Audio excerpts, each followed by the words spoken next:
Hello everybody, zero period के इस नए वीडियो में आपका फिर से वेलकम है, स्वागत है। आज की शुरुआत कर रहे हैं हम इस पहले क्वेश्चन से।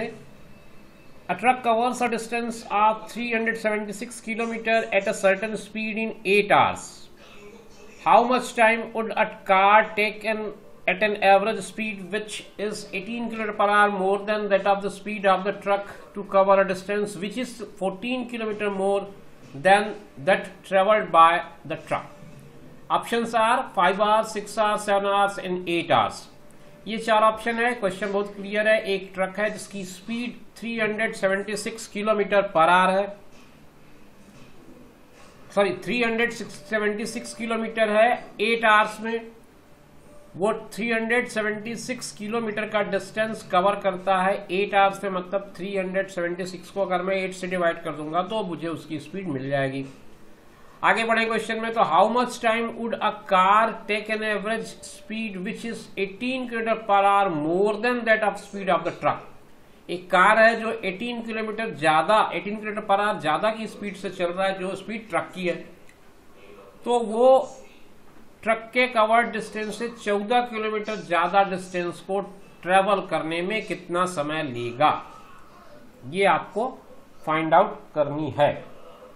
ठीक है, सबसे पहले हम निकाल लेते हैं speed of truck. Speed of truck आ जाएगी आपकी 376 में 8 को डिवाइड करने से, क्योंकि इतना ही पार्ट आपको दिया हुआ है। तो ये 8 चौक 32 आ जाएगा, 5 बचेगा, 8 सत्ते 56। ये आपके ट्रक की स्पीड हो जाएगी। अब आप स्पीड ऑफ कार अगर निकालेंगे तो वो निकलेगी, कितनी है कार की स्पीड, गिवन है 18 किलोमीटर पर आवर। ये दो स्पीड दी हुई है, ठीक है, दोनों की स्पीड दी हुई है, लेकिन इस स्पीड के बारे में वो 18 किलोमीटर पर आवर नहीं बोल रहा है। Car and average speed which is 18 kilometre per hour more then this, इससे वो इतना ज्यादा है। तो 18 और 47 दोनों को अगर मैं ऐड कर दूं तो ये हो जाएगा 8 7 15 और 4 1 5 और 1 6 65 किलोमीटर पर आवर। ये इसकी स्पीड हो जाएगी। अब वो ये पूछ रहा है कि ये जो कार है वो कितना टाइम लेगा उस डिस्टेंस को कवर करने में जो ट्रक के कवर डिस्टेंस से 14 ज्यादा है। मतलब अब आपको टाइम निकालना है और वो होगा डिस्टेंस अपॉन स्पीड के इक्वल। डिस्टेंस उसको कवर करना होगा 376 से 14 ज्यादा। स्पीड आपने बता ही दिया 65 है उसकी। इनको अगर मैं प्लस करूं तो 376 और 14 4 376 और 4 80 10 90 390 इसका डिस्टेंस हो जाएगा और 65 इसकी स्पीड हो जाएगी। ये दोनों 13 से आसानी से कैंसिल होते दिख रहे हैं मुझे, 13 5 6 65 और 13 3 39, फिर कैंसिल हो जाएगा 5 6 कम और 5 6 तो 6 किलोमीटर 6 आवर इसका टाइम लगेगा कवर करने में उस डिस्टेंस को जो ट्रक ने कवर किया है उससे 14 किलोमीटर ज्यादा हो। ये इस क्वेश्चन का आंसर होगा। आपके ऑप्शन बी में ऑप्शन दिया हुआ है, आप इसको टिक कर सकते हैं और यही इस क्वेश्चन का आंसर होगा। बढ़ते हैं नेक्स्ट क्वेश्चन में। चलिए दूसरा क्वेश्चन स्टार्ट करते हैं। 2 trains are moving in opposite direction at 60 kilometre per hour and 90 kilometre per hour. Their lengths are 1.10 kilometre and 0.9 kilometre respectively. The time taken by the slower train to cross the faster train in seconds is. आपको कुछ नहीं करना है, relative speed और relative time निकाल लेना है और उसके अकॉर्डिंग आपको क्वेश्चन को सॉल्व कर देना है। ठीक है, आपको रिलेटिव डिस्टेंस दिया है और रिलेटिव स्पीड दिया है, आपको टाइम निकालना है। ठीक, तो रिलेटिव स्पीड क्या हो जाएगी,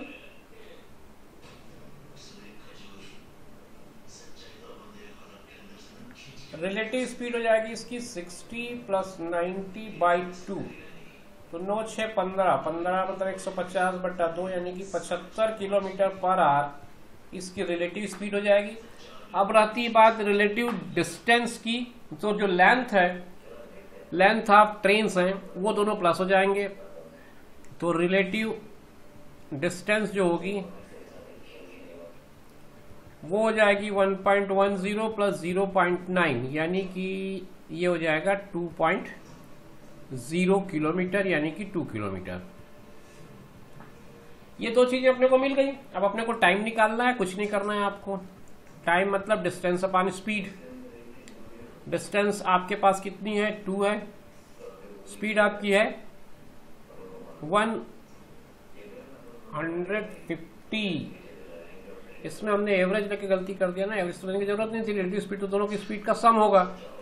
तो ये पार्ट आप यहां से हटा दें, इसकी जरूरत नहीं है।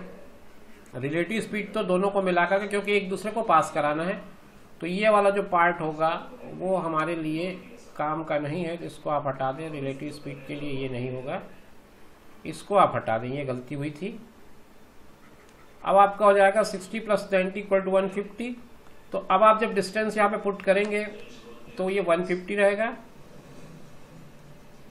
तो इसको हटा दो, 150 आ जाएगा। 2/150 यानी कि अगर कैंसिल करते हैं तो 2 से तो कैंसिल हो जाएगा, ये 75 टाइम 1/75। ये जो आएगा ये आएगा किलोमीटर पर आवर था, इसलिए आर में आएगा। अब इस आर्स को लेकिन आंसर पूछा गया है सेकंड में, सारे ऑप्शन भी सेकंड में है, तो आप इसको सेकंड में कन्वर्ट कर दें। 1/75 को आप जब 3600 से मल्टीप्लाई करेंगे तो ये आपको दे देगा आंसर सेकंड्स में।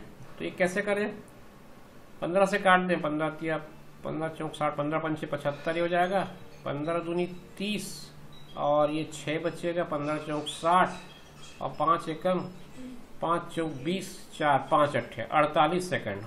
ये इसका आंसर होगा। ओके,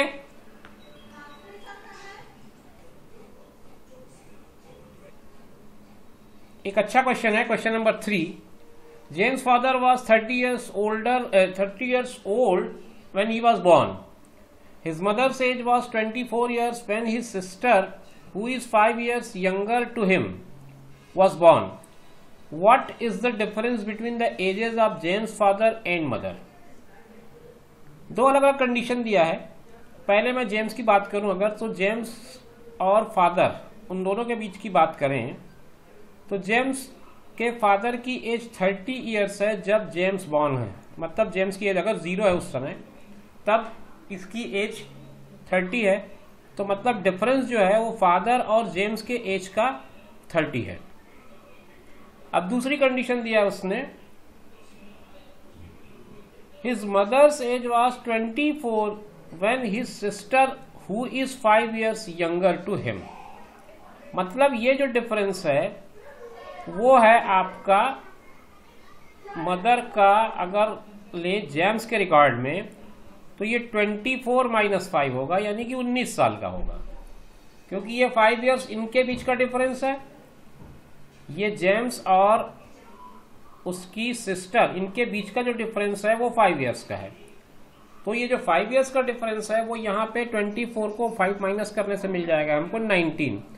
अब उसने जो पूछा है वो फादर और मदर इनके बीच का डिफरेंस पूछा है, तो 30 में 19 को मैं माइनस कर दूं तो जो नंबर आएगा वो मेरा क्वेश्चन का आंसर होगा। तो 11 years इनके बीच का डिफरेंस आएगा। What is the difference between the age of James father and mother? So it will be 11 year। तो 11 साल होगा उन दोनों के एज का डिफरेंस। ये बहुत सिंपल सा क्वेश्चन था, इसमें ज्यादा कुछ आपको करने की जरूरत नहीं थी। एवरेज पे बेस्ड ये 4th क्वेश्चन है। कहता है the average monthly expenditure of Ravi's family for the first 3 months is 2750, for the next 3 months is 2940, for the last 3 months is 3150। If his family saves 4980 for 9 months, find the average monthly income of the family for 9 months। ठीक है, 9 महीने को 3 अलग अलग part में बांटा इसने। पहले 3 माह का बताया हिसाब की 2750। तो ये एवरेज है, तो अगर मैं 3 से मल्टीप्लाई कर दूं तो ये 3 महीने की टोटल आपकी एक्सपेंडिचर मिल जाएगी, पहले 3 महीने की। दूसरे 3 महीने का भी एक्सपेंडिचर इसी तरह से निकाल सकता हूं मैं 3 से मल्टीप्लाई करके। तीसरे 3 महीने का भी इसी तरह से निकाला जा सकता है 3150 को 3 से मल्टीप्लाई करके। अब ये तीनों को अगर मैं जोड़ दूं और एक साथ 3 से मल्टीप्लाई कर दूं तो मुझे टोटल उसका एक्सपेंडिचर 9 महीने का मिल जाएगा।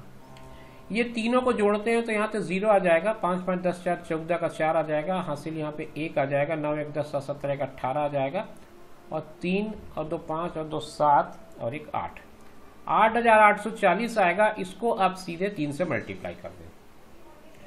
जब इनको 3 से मल्टीप्लाई करेंगे तो आपको आंसर आएगा, वो इसके कैलकुलेशन से आपको समझ में आ जाएगा। 3 0 0, 3 चौक 12 का 2, हासिल 1, 3 8 24 1 25, हासिल 2, 3 8 24 और 2 26, 26,520 रुपए ये इनका क्या होगा, एक्सपेंडिचर होगा। ठीक है। अब उसके बाद इसने सेविंग पूरे 9 महीने की बता दी है, वो सेविंग है 4,980 रुपए। अगर मैं ये दोनों चीजों का प्लस कर लूं, दोनों चीजों को मैं प्लस कर लूंगा तो मुझे इनकी टोटल इनकम मिल जाएगी। ये 0 हो जाएगा, 8 और 2 10 हो जाएगा, 9 5 14 1 15 का 5 आ जाएगा यहाँ पे, और 6 4 10 1 11 2 और 1 3, 31,500। तो ये इनकम जो है वो पूरे 9 महीने की आ रही है, वो आ रही है 31,500। और इस पे आपको क्या निकालना है, एवरेज मंथली इनकम। तो 31,500, इसको आप 9 से डिवाइड कर दें। इनको जब आप 9 से डिवाइड करेंगे तो 9 से डिवाइड करने के बाद आएगा, वही आपका आंसर होगा। 9 तिया 27 और 9 पंचे 45, तो आंसर आपका आएगा ₹3500, और यही आपका आंसर है 3500, ऑप्शन सी। तो क्वेश्चन को बड़े आराम से आप इस तरह से कर सकते हैं। थोड़ा सा कैलकुलेशन आपको लंबा लग रहा होगा, बट एडिशन ही है, उसके अलावा इसमें कोई और नया ऐसा कुछ नहीं है जिसमें आपको ज़्यादा बड़ा काम करना पड़े। 3 महीने की अलग अलग एवरेज दी है, तो तीनों महीने का एवरेज आप टोटल करके निकाल लें, फिर 9 से डिवाइड कर लें उसको आप, फिर उस पर सेविंग ऐड करके टोटल इनकम निकाल लें, फिर टोटल इनकम को 9 से डिवाइड कर दें। ज़्यादा इसमें कोई ट्रिक विक के चक्कर में मत फंसिए, बहुत सिंपल क्वेश्चन है ये। आगे बढ़ते हैं और इस वीडियो का लास्ट क्वेश्चन देखते हैं। रेशियो का क्वेश्चन है, the ratio of the age of 3 family members is 9 7 and 1 in 2001। ये 2001 की बात कर रहा है। फिर in 2005 a new baby was born in the family and in 2009 the average becomes 24। Find the age of the oldest person in 2001। Condition अलग अलग है, आप कंडीशन को इस पे देख लीजिएगा, क्योंकि 3 अलग अलग साल के बारे में बात कर रहा है वो। सबसे पहले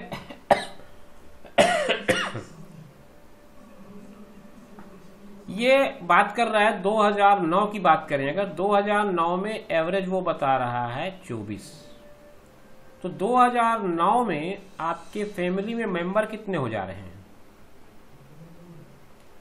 2009 में फैमिली में मेंबर 3 जो है वो हैं, और उसके अलावा एक बेबी भी आ चुकी है, तो 4 लोग हो जा रहे हैं। तो इनका जो सम है एज का वो हो जाएगा 24 गुणित 4 यानी कि 96। ये 4 महीने के ऐसा 4 मेंबर का 2009 में सम हो जाएगा। 2009 में सारे मेंबर्स की एज का सम हो जाएगा 96। ठीक है। अब ये यहां से थोड़ा सा क्वेश्चन को पढ़िए। ये जो बोल रहा है बेबी जो बॉर्न हुई है वो कब बॉर्न हुई है? 2005 में। तो 2009 में आते आते उसकी एज कितनी हो जाएगी? 4। तो अभी मैं 2001 के लिए हम हिसाब करेंगे, तो उसके लिए ये 4 को यहां से हटा लेते हैं। बेबी जो है 2005 में बॉर्न हुई है, तो इसको इसमें माइनस कर दें, तो ये हो जाएगा 92। ये हमने माइनस क्यों किया ये मैं आपको बता दूं। ये बेबी है, इसको हमने यहां से हटा दिया। अब बेबी हट गई, 92 ईयर्स बच गया। अभी भी हमारे पास पूरा डाटा नहीं है। अब हम बात करते हैं कि ये जो 3 लोग हैं इनकी एज 2001 से लेके 2009 तक सबकी एज में 8-8 साल का डिफरेंस आया। 2001 से अगर स्टार्ट करूं मैं और 2009 तक आऊं तो इनके बीच में 8 साल का गैप आया है। ऐसा तीनों के एज में आया है। तो कुल मिला के 24 ईयर्स जो है वो आते आते बढ़ गया है। तो अब ये 24 को मैं यहां से माइनस करूंगा, ये वाला जो 24 है वो यहां माइनस हो जाएगा। तो 24 को जब मैं माइनस करूंगा तो 12 में 4 जाएगा 8 और 8 में 2 जाएगा तो 6। ये 68 जो है 68 जो है वो होगा सम ऑफ एजेस। अब इसमें जो सम निकलना चाहिए वो है 9, 7 और 1 का। तो 9, 7, 16, 16, 1, 17, 17x जो है वो 68 के बराबर है, तो x जो है वो 4 के बराबर होगा। अब x अगर 4 के बराबर है तो ये जो 3 लोग हैं इसकी फैमिली में, उनमें 4 निया 36 सबसे बड़े की एज होगी, और 4 सत्ते 28 मंझले की एज होगी जो भी है, और 1 चौक 4 जो है सबसे छोटे की एज होगी। ये 2001 का जो सीन होगा वो कुछ इस तरह से होगा कि इनकी एज जो है वो 2001 में इस तरह से होगी। ये आपका 2001 का सीन बनेगा। और आपको उसने पूछा है 2001 के बारे में ही, इसलिए ये सारा काम हमको 2001 तक पहुंचाना पड़ेगा। करंट की बात कर रहा होगा, अगर 2009 की बात कर रहा होगा तो वो मामला यहीं पे हो गया था, लेकिन आपको जो काम करना था वो 2001 के लिए करना था। एक बार फिर से मैं क्वेश्चन को रिकैप कर दूं, री एक्सप्लेन कर दूं कहूं। 2009 में आपके पास टोटल मेंबर हो जाते हैं 4, क्योंकि एक बेबी भी आ गई है। 4 मेंबर है, उनका एवरेज जो है वो 24 है, मतलब चारों मेंबर का एज का सम जो है 96 है। इस एज में बेबी की एज को माइनस कर दें तो बच जाएगा 92। बेबी की एज क्यों माइनस किया? क्योंकि 2001 में बेबी एग्जिस्ट नहीं कर रही थी उस फैमिली में। तो 2001 में अगर हम बात करेंगे तो केवल 3 मेंबर के बारे में बात करेंगे, तो इसलिए 4 को माइनस कर देंगे। अब लेकिन जब 2001 से 2009 के आते आते उनकी एज में इंक्रीज हो जा रहा है, सबकी एज में 8 ईयर्स इंक्रीज हो रहा है, तो कुल मिलाकर के सम में भी 24 इंक्रीज हो गया, तो वो सम को भी आप माइनस कर दिए। तो जब सम को आप माइनस करेंगे तो आपको मिलेगा 68। अब ये जो 68 है ये एक्चुअल में तीनों का सम है एट 2001। अब इसको आप डिवाइड कर दो गिवन रेशियो से। 17 का रेशियो है 9, 8, 17। 17 से डिवाइड कर दो, 4 आया। तो अगर 4 इतना है तो 9 कितना है, 7 कितना है और 1 कितना है। इसमें सबसे बड़ा 36 है, और यही आपको पूछा उसने। ओल्डेस्ट पर्सन जो है वो 36 ईयर्स का होगा, तो आपका आंसर भी आपका 36 ईयर्स हो जाएगा। तो फ्रेंड्स, ये था आज का हमारा वीडियो। कुछ अच्छे सवाल अलग अलग तरह के चैप्टर्स के हमने इसमें लेने की कोशिश किया और उसको एक्सप्लेन करने की कोशिश किया। उम्मीद है आपको ये वीडियो पसंद आया होगा। मिलते हैं नेक्स्ट वीडियो में, तब तक के लिए टेक केयर, बाय बाय।